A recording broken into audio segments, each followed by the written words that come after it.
हीरापुर गांव में रामू और महेश नाम के दो दोस्त रहा करते थे। रामू बहुत ही मेहनती था, लेकिन महेश आलस करके अपने खेतों में काम किया करता था। अरे वाह रामू, मैंने सुना है इस साल तुम्हारी बहुत ही अच्छी फसल हुई है। हाँ काका, इस बार मेरी बहुत अच्छी फसल हुई है। फसल बेचने पर मुझे बहुत अच्छा मुनाफा होगा। बेटा, तुम्हारे खेत में कुल कितनी बोरी फसल हुई है? काका, 5 एकड़ जमीन पर कुल 150 बोरी हुई है। ठीक है काका, चलो अब मैं चलता हूँ, मुझे आज अनाज को बेचने के लिए जाना है। ऐसा कहकर रामू वहाँ से चला जाता है। तभी थोड़ी देर बाद महेश भी वहाँ से अपने खेतों की ओर जा रहा था। अरे महेश बेटा, कहाँ जा रहे हो? काका, खेत में फसल की बोरियां आज सुबह जल्दी जाकर मैंने भर दी थी, अब उन्हीं को लेने जा रहा हूँ। महेश बेटा, तुम्हारे पास भी 5 एकड़ जमीन है ना? तो तुम्हारे खेत में इस बार कितनी फसल की बोरियां हुई है? हाँ काका, मेरे पास 5 एकड़ जमीन है और मेरी जमीन पर इस बार 1 एकड़ में 20 बोरियां हुई है, तो 5 एकड़ की 100 बोरियां हुई है। क्यों महेश बेटा, तुम्हारे खेत में 100 बोरी की फसल ही क्यों हुई है? तुम्हें पता है तुम्हारा दोस्त जो रामू है, उसके पास भी 5 एकड़ जमीन है। उसकी जमीन पर 150 बोरियों का अनाज हुआ है, जबकि जहां तुम दोनों के खेत है उधर के इलाके की जमीन तो एक जैसी ही है। क्या कहा? मेरे दोस्त रामू के खेत में इस बार 150 बोरियां की फसल हुई है, लेकिन उसने तो मुझे बताया ही नहीं। ठीक है काका, चलो मैं चलता हूँ।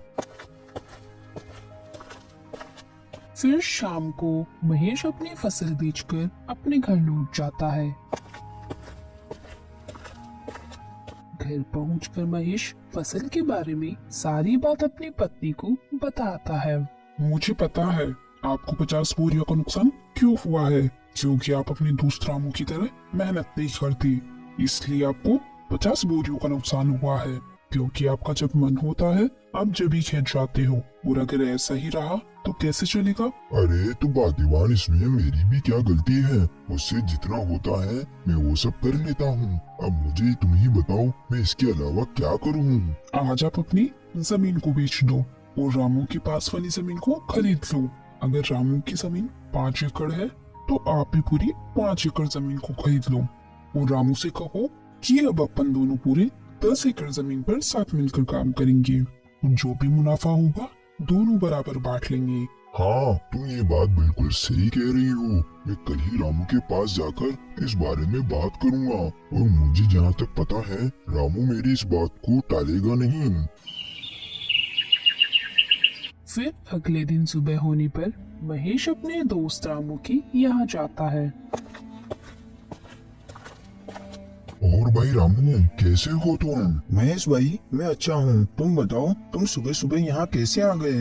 रामू, अपन दोनों बचपन के बहुत अच्छे दोस्त हैं, तो मैं सोच रहा था कि मेरी जमीन को मैं बेच दूं और तुम्हारी जमीन के पास ही जमीन खरीद लूं, वो भी तुम्हारी जमीन के बराबर, पूरी 5 एकड़। हाँ हाँ महेश भाई, खरीद लो, ये तो बहुत ही अच्छी बात है, मुझे भी मेरा एक अच्छा पड़ोसी मिल जाएगा। लेकिन रामू, अगर तुम्हें एतराज ना हो तो अपन दोनों मिलकर तुम्हारी और मेरी जमीन पर खेती करें, क्योंकि दोनों अलग अलग मेहनत करने से अच्छा है दोनों एक जगह ही मेहनत करें, इससे अपन दोनों को अच्छा मुनाफा भी होगा। हाँ हाँ महेश भाई, मुझे इस बात से कोई एतराज नहीं है। चलो अपन सेठ मनीराम के यहाँ चलकर जमीन को खरीदने और बेचने की बात करते हैं, क्योंकि मेरे खेत के पास की जमीन सेठ मनीराम की है। फिर दोनों सेठ मनीराम के पास चले जाते हैं। सेठ जी, रामू के पास वाली जो जमीन आपकी है, मुझे उस जमीन को खरीदना है। तो खरीद लो, हमने कब मना किया है, लेकिन जमीन खरीदने के लिए पैसे लेकर आए हो? दरअसल सेठ जी, बात ऐसी है कि मैं अपनी 5 एकड़ जमीन बेचना चाहता हूँ और रामू के पास वाली 5 एकड़ जमीन खरीदना चाहता हूँ। तो खरीद लो, मुझे कोई दिक्कत नहीं है, लेकिन मेरी जमीन के बदले मुझे तुम्हारी जमीन और 5,000 रुपए चाहिए। लेकिन सेठ जी, मेरी जमीन भी भी तो 5 एकड़ की है और आपकी जमीन भी तो 5 एकड़ की है, तो फिर आप मुझसे 5,000 रुपए और क्यों मांग रहे हो? देखो भाई महेश, जमीन के समय के हिसाब से कीमत होती है। अगर तुम्हें लेनी है तो 5,000 रुपए दे दो, वरना कोई बात नहीं। ठीक है सेठ जी, चलो आप 5,000 रुपए और ले लेना, लेकिन आपकी वो जमीन मुझे दे दो। फिर महेश सेठ मनीराम से उसकी जमीन खरीद लेता है। फिर ऐसे ही कुछ दिन बीतने के बाद सुनो भाई महेश, हमें कल से खेतों में हल चलाना होगा, इसलिए कल सुबह तुम तैयार रहना खेत जाने के लिए। अरे यार, हल चलाने में तो बहुत मेहनत लगती है। बैल के साथ साथ पूरे खेत में चलना पड़ता है। मुझे इस काम से बचने के लिए कोई ना कोई बहाना तो बनाना ही पड़ेगा। अरे सुनो भाई रामू, आज मेरी पत्नी के पिताजी का देहांत हो गया है और मुझे 12 दिन के लिए उनके वहाँ जाना पड़ेगा, और अगर मैं वहाँ नहीं गया तो अच्छा नहीं लगेगा। हाँ महेश भाई, ये बात तो सही है, वो तुम्हारे पिता समान है, तो तुम वहाँ चले जाना। तुम्हारे हिस्से का काम भी मैं ही कर लूंगा, तुम बेफिक्र होके चले जाओ। मुझे तो ऐसा लग रहा था कि तुम इस बात के लिए बिल्कुल नहीं मानोगे। तुम सच में मेरे बहुत अच्छे दोस्त हो। मैं 12 दिन बाद वापस आकर तुम्हारे साथ खेत में बहुत मेहनत करूंगा। फिर थोड़ी देर बाद महेश अपनी पत्नी के साथ उसके ससुराल चला जाता है और इस बात से रामू बहुत परेशान हो जाता है। सुनो जी, आप इतने परेशान क्यों नजर आ रहे हो? क्या हुआ, क्या बात है? अरे कुछ नहीं, महेश अपनी पत्नी के साथ उसके मायके गया है और खेत में बहुत काम पड़ा है। अरे तो आप परेशान मत होइए, वो जब तक नहीं आते मैं आपके साथ खेत में काम करवा दूंगी। फिर अगले ही दिन से रामू अपनी पत्नी राखी के साथ मिलकर खेतों में हल चलाने का काम शुरू कर देता है। फिर कुछ दिन बीतने के बाद रामू महेश के यहाँ जाता है। सुनो भाई महेश, बारिश के दिन चालू हो गए हैं और थोड़ी थोड़ी बारिश भी आने लगी है, तो मैं सोच रहा हूँ अपन दोनों मिलकर बारिश के पानी के जाने के लिए रास्ता बना दें। अगर अपन पानी के जाने के लिए रास्ता बना देंगे तो अपने खेत में बारिश का पानी एक जगह जमा नहीं होगा। अरे लेकिन रामू भाई, मुझे आज बहुत जरूरी काम है। अरे क्या हुआ महेश भाई, इस समय तुम्हें ऐसा कौन सा जरूरी काम आ गया? अरे हाँ, मैं तुम्हें बताना तो भूल ही गया था।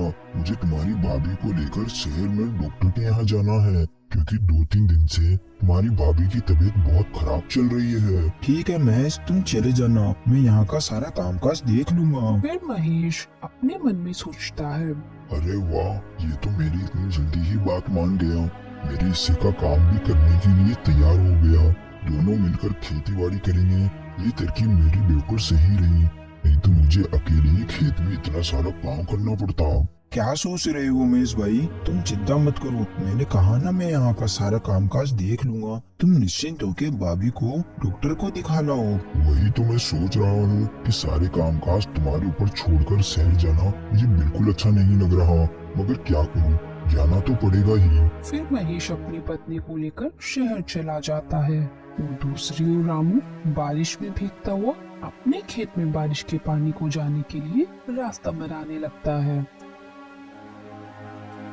फिर रात होने पर, सुनो जी, मुझे ऐसा लगता है जब अपने खेत में कोई काम नहीं होता तो आपका दोस्त महेश घर पर ही रहता है, और जैसे ही आपको खेत में कोई काम होता है वो कोई ना कोई बहाना बना लेता है। मेरा शक बिल्कुल सही है, वो जानबूझकर बहाने बनाता है और शहर चला जाता है। ये तुम क्या बोल रही हो? तुम ऐसा बोलकर मेरे और मेरे दोस्त के बीच झगड़ा करवाना चाहती हो? वो मेरा बचपन का दोस्त है, वो मुझे कभी धोखा नहीं दे सकता। आपको मेरी बातों पर बिल्कुल भी विश्वास नहीं है ना? देख लेना, कुछ ही दिनों में आपको सच का पता चल ही जाएगा। फिर ऐसे ही कुछ दिन बीतने के बाद फसल तैयार हो जाती है। महेश भाई, चलो आज हमें फसल की कटाई करनी है, क्योंकि आज शाम को ही मुझे मेरी पत्नी के साथ शादी की शादी में जाना है, और आज फसल को नहीं काटा तो कल से फसल खराब होना शुरू हो जाएगी। हाँ हाँ रामू भाई, चलो आज अपन फसल को काट कर बोरियों में भर लेंगे। फिर वो दोनों खेत में चले जाते हैं। वो पूरी फसल को काटकर बोरियों में भर लेते हैं। ठीक है महेश भाई, अब अपन ने सारी फसल की बोरियां तो भर ली और अब शाम भी हो रही है, तो मैं शाली की शादी में जाने के लिए निकल रहा हूँ। तुम इन अनाज की बोरियों को बैलगाड़ी में भरकर अपने घर ले जाना। जब मैं कल आऊंगा तो अपन इस अनाज को मंडी में बेच आएंगे। अरे भाई तुम चिंता मत करो, जो मुझे काम था तो सारा काम तुमने अकेले ही किया था, और अब तुम्हें काम है तो मैं सारा काम अकेले ही कर लूंगा। तुम इस बात की बिल्कुल भी चिंता मत करो, मैं इन बोरियों को बैलगाड़ी में भरकर घर ले जाऊंगा। फिर महेश सारी फसल को बैलगाड़ी में भरकर घर ले आता है। सारी फसल को यहाँ क्यों लेकर आए हो? मंडी में बेचकर क्यों नहीं आए? वो क्या है ना, रामू उसकी शादी की शादी में गया है और वो कल सुबह तक लौटेगा। उसके आने के बाद ही हम इन बोरियों को मंडी में बेच आएंगे। चलो ये तो अच्छा है कि सारी बोरियां आप यहाँ लेकर आए हो। मेरे पास एक तरकीब है। बताओ बताओ क्या तरकीब है, और यहाँ फसल को लाना क्यों सही है? देखिए, आपका दोस्त कल सुबह तक नहीं आने वाला, और इतने में अपन इन सारी बोरियों को अपने घर के पीछे वाले कमरे में रख दे तो सारी फसल का पैसा केवल अपना होगा। हाँ ये बात तो तुम बिल्कुल सही कह रही हो, लेकिन अपन रामू को क्या बोलेंगे कि सारी फसल कहाँ गई? अरे इस बात की आप चिंता मत करो। कल सुबह जब आपका दोस्त फसल लेने के लिए आएगा तो बोल देना कि सारी बोरियां घर के बाहर ही रखी थी और पता नहीं यहाँ से कौन चुरा कर ले गया। बस इतना ही बोल देना। इसमें आपका दोस्त क्या ही कर पाएगा, वो कुछ नहीं बोलेगा। अरे वाह भाग्यवान, तुम कितनी अक्लमंद हो, तुम्हारा कितना दिमाग चलता है।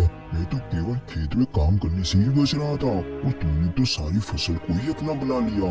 वाह भाग्यवान वाह। आप इस काम में बिल्कुल भी देरी मत कीजिए। आप सारी बोरियों को बैलगाड़ी से उतारकर घर के बाहर ही रख दीजिए, ताकि गांव वाले भी देख सके कि बोरियां आपने घर के बाहर रखी है। फिर रात होने पर अपन दोनों मिलकर बोरियों को छुपा देंगे। फिर रात होने पर दोनों पति पत्नी मिलकर सारी बोरियों को घर के पीछे वाले कमरे में छुपा देते हैं। फिर अगले दिन सुबह होने पर रामू महेश के यहाँ आता है। अरे महेश भाई, तुमने सारी बोरियां कहाँ पर रखी है? चलो आज अपन उनको मंडी में बेच आते हैं। हाँ हाँ रामू भाई चलो। फिर वो दोनों घर के बाहर जाते हैं। अरे बाप रे, मैंने अनाज की सारी बोरियां तो यही रखी थी, कहाँ गई बोरियां? अरे महेश भाई, तुम ये क्या बोल रहे हो? कहाँ पर है सारी बोरियां? मुझे नहीं पता, मैंने सारी बोरियां कल शाम को यहीं लाकर रखी थी। मैंने सोचा था कि यहीं से सारी बोरियां उठाकर अपन मंडी में बेच आएंगे, लेकिन अब क्या करेंगे, अपनी सारी बोरियां तो चोरी हो गई। क्या अपनी सारी अनाज की बोरियां चोरी हो गई? हाँ ये चोरों का ही काम है, नहीं तो यहाँ पर रखी हुई बोरियां भला कौन लेकर जाएगा? महेश भाई, तुमने ये क्या किया? पूरे 6 महीने की मेहनत को तुमने चोरों के हाथों में सौंप दिया। मुझे तुमसे ये उम्मीद नहीं थी। अरे रामू भाई, ये तुम क्या बोल रहे हो? तुम तो ऐसे बोल रहे हो जैसे उस फसल में तुम्हारा अकेले का ही हिस्सा था और मैंने चोरों को जानबूझकर वो बोरियां जैसे हाथ में दे दी हो। उस फसल में मेरा भी तो हिस्सा था, नुकसान मेरा भी तो हुआ है।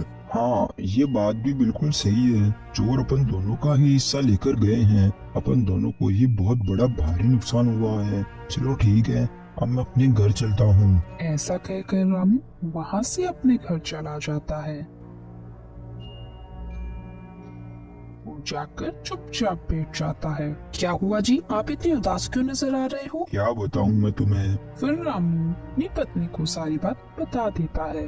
अरे तो कोई बात नहीं, आप चिंता मत कीजिए, अभी खेत में काम करने के लिए काफी समय है। जब तक आप अपने घर के बाहर वाले आंगन में सब्जियां लगाकर उन्हें बेचने का काम चालू कर दो। हाँ तुम ये बात बिल्कुल सही कह रही हो। मैं कब तक ऐसे ही हाथ पे हाथ धरा बैठा रहूंगा? घर बैठे रहने से कौन सा मुझे बैठे बैठे पैसा मिल जाएगा। फिर रामू सब्जियां लगाने के लिए अपने घर के बाहर के आंगन में खुदाई करने लगता है। तभी खुदाई करते करते उसे एक मटका दिखाई देता है। अरे ये तो सोने चांदी से भरा हुआ मटका है। ये तो मेरा अच्छा भाग्य है। अगर मेरी फसल चोरी नहीं होती तो मैं कभी यहाँ सब्जियां नहीं लगाता और ना ही यहाँ जमीन पर खुदाई करता। अगर इसमें से एक सोने का सिक्का भी बेच दिया तो मेरी फसल के बराबर मुझे पैसे मिल जाएंगे। फिर रामू अंदर जाकर सारी बात अपनी पत्नी को बता देता है। ये सब भगवान की ही कृपा है, क्योंकि आप बहुत मेहनती इंसान हो। मेहनत का फल हमेशा मिलता ही मिलता है। और उधर दूसरी ओर सुनो जी, आज रात को अपन इस फसल को मेरे भाई के यहाँ ले जाएंगे और रात में वहीं रुक जाएंगे। फिर कल सुबह इस फसल को शहर में ही बेच देंगे। हाँ हाँ, तुम बिल्कुल सही कह रही हो, अपन ऐसा ही करेंगे। फिर रात होने पर महेश और उसकी पत्नी दोनों उस कमरे में जाते हैं तो देखते हैं कि उनकी सारी फसल की बोरियां खराब हो चुकी है। अरे ये क्या हो गया? अपन ने इनको यहाँ छुपाने से पहले ये तो सोचा ही नहीं कि अगर फसल को थोड़ी भी हवा नहीं मिलेगी तो सारी फसल खराब हो जाएगी। ये सब तुम्हारी वजह से हुआ है। जो अपन को अपने हिस्से में मिलने वाला था अब तो वो भी नहीं मिलेगा। चला गया अब अपने हाथ से सब कुछ। अब क्या करेंगे अपन दोनों? हमारा सब बर्बाद हो गया अब। तो दोस्तों, हमें इस कहानी से यही सीख मिलती है कि हमें कभी भी किसी के साथ बुरा नहीं करना चाहिए, क्योंकि बुरा करने वालों के साथ बुरा ही होता है। और रामू बहुत ही मेहनती आदमी था तो उसे उसकी मेहनत का फल मिल ही गया। Thanks for watching.